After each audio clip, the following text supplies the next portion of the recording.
আমার চ্যানেল নুপুরের হেসেলে আমি আপনাদের কই মাছের একটা রেসিপি রান্না করে দেখাচ্ছি। এর আগেও একটি কই মাছের রেসিপি দেখিয়েছিলাম। এটা আরেকটা অন্য ধরনের রান্না। এই রান্নাটি ভালো লাগলে আপনারা করবেন এবং আমাকে লাইক শেয়ার কমেন্ট করতেও ভুলবেন না। আর সাবস্ক্রাইব করলে আমিও খুশি হব। আর তাছাড়া আমি তারপর যে রান্নাটি পাঠাবো আপনাদের কাছে, সেই রান্নাটি পৌঁছে যাবে সহজে। রান্নাটি আপনারা যে কোনো দিনই গরম ভাতের সঙ্গে রান্না করে খেয়ে দেখতে পারেন।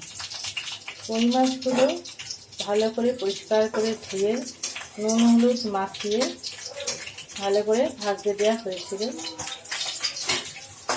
এই উল্টে দিলাম কই মাছগুলো গরম তেলেতে, এগুলো ভাজা ভাজা হচ্ছে।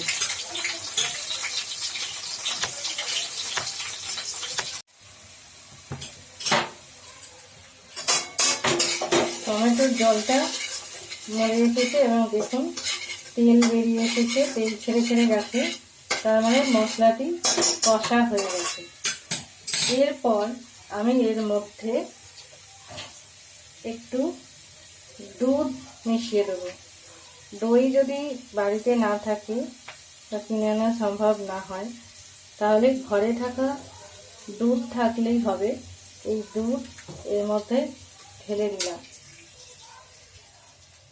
এবং এই দুধের মধ্যে একটু ভিনিগার মিশিয়ে দিতে হবে।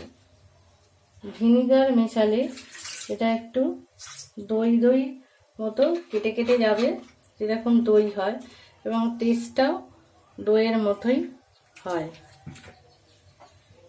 ভালোভাবে নাড়িয়ে দিলাম। দেখুন যেরকম দই দিলে হয়, দই দিলে একটা কাটা কাটা ভাব আসে এবং এই সময় গ্যাসটা বন্ধ করে দিতে হবে। দইয়ের মতো হয়ে গেছে এবং একটি কাঁচা লঙ্কা এই ঝোলের মধ্যে ফেলে দিলাম আর ভাজা মাছগুলি এর মধ্যে দিয়ে দিলাম।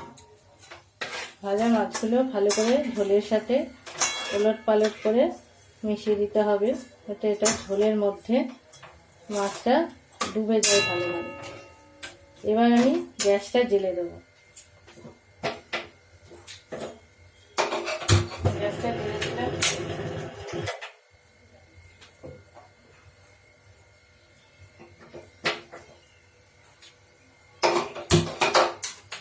গ্যাসটা জ্বেলে দিয়ে মাছগুলো ঝোলের মধ্যে অল্পক্ষণ ফুটতে দিতে হবে, তাহলে মাছগুলো সেদ্ধ হয়ে যাবে এবং মাছের মধ্যে এই মশলাগুলো ঢুকে যাবে।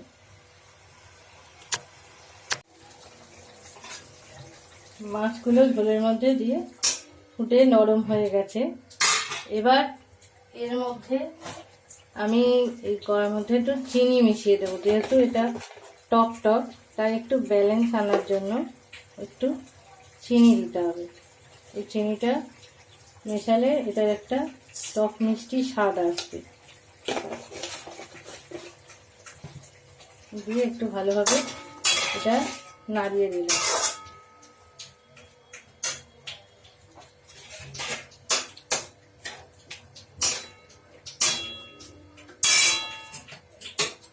গ্যাস বন্ধ করে দিলাম।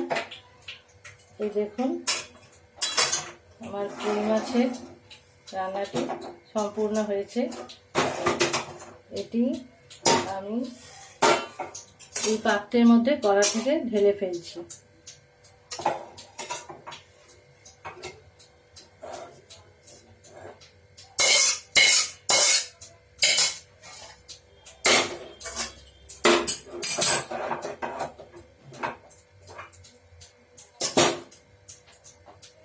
রান্নাটি ঢেলে এরকম দেখতে হয়েছে। কই মাছের দই দিয়ে যে রান্নাটি, কাশির মধ্যে এরকম দেখতে লাগছে। আপনারা রান্নাটি করে খাবেন, ভালোই লাগবে। আমাকে সাবস্ক্রাইব করতে ভুলবেন না। আর এই রকমই রান্না আমি পরে আবার পাঠাবো আপনাদের কাছে, তাহলে আপনারা দেখতে পারেন। আমার নুপুরের হিসেবে কীরকম লাগছে রান্নাগুলি আপনারা আপনাদের মতামত জানাতে পারেন কমেন্ট করে। এখানে আমার রান্নাটি শেষ করছি।